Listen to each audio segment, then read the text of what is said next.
Hello friends, welcome to snap and cook channel. ఈరోజు నిమ్మరసంతో నేను పులిహోర తయారు విధానాన్ని చూపిస్తున్నాను. దానికి ముందుగా స్టవ్ వెలిగించి దాని మీద పెద్ద కడాయిని పెట్టుకొని దాంట్లో 3 నుంచి 4 టేబుల్ స్పూన్ల ఆయిల్ వేసుకొని దాంట్లో 1 టీ స్పూన్ ఆవాలు, 1 టీ స్పూన్ మినపప్పు, 2 టేబుల్ స్పూన్ల పల్లీలు వేసుకొని వేయించుకోవాలి. ఆ తర్వాత 3 నుంచి 4 పచ్చిమిర్చీలు చీలు వేసి దాన్ని కూడా వేసి బాగా కలపాలి. ఈ విధంగా కలుపుకోవాలి. చూడండి, ఈ విధంగా వేగాలి.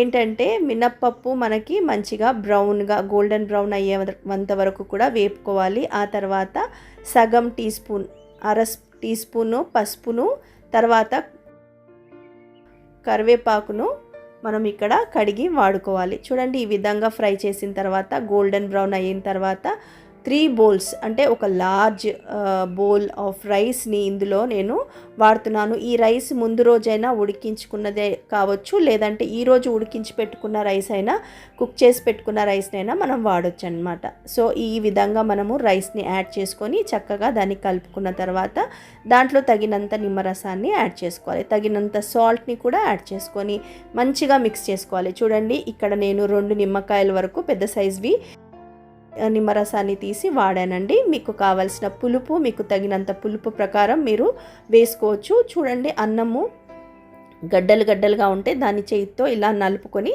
దాన్ని మంచిగా పొల్లుగా చేసుకోవచ్చు. సో నేను ఈ రైస్ మీద కొద్దిగా వాటర్ని స్ప్రింకిల్ చేస్తున్నాను, చల్లుతున్నాను. మరి మూత పెట్టేసి లో ఫ్లేమ్లో మనము దాన్ని ఉడికించుకోవాలి. 5 నిమిషాల పాటు లో ఫ్లేమ్లో ఉడికించుకున్న తర్వాత వేడి పులిహోర రెడీ అయిపోయిందండి. మీరు ఇప్పుడు ఈ పులిహోరలో ఉప్పు సరిపోయిందా లేదా చెక్ చేసుకొని తగినంత ఉప్పును మళ్ళీ యాడ్ చేసుకోండి.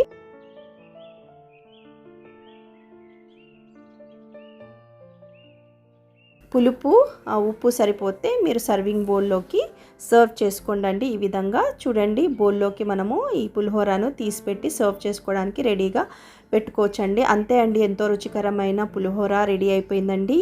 ఇలాంటి టేస్టీ హెల్దీ రెసిపీస్తో నేను మీ ముందుకు మళ్ళీ వస్తాను. అంతవరకు ఈట్ హెల్దీ, స్టే హెల్దీ.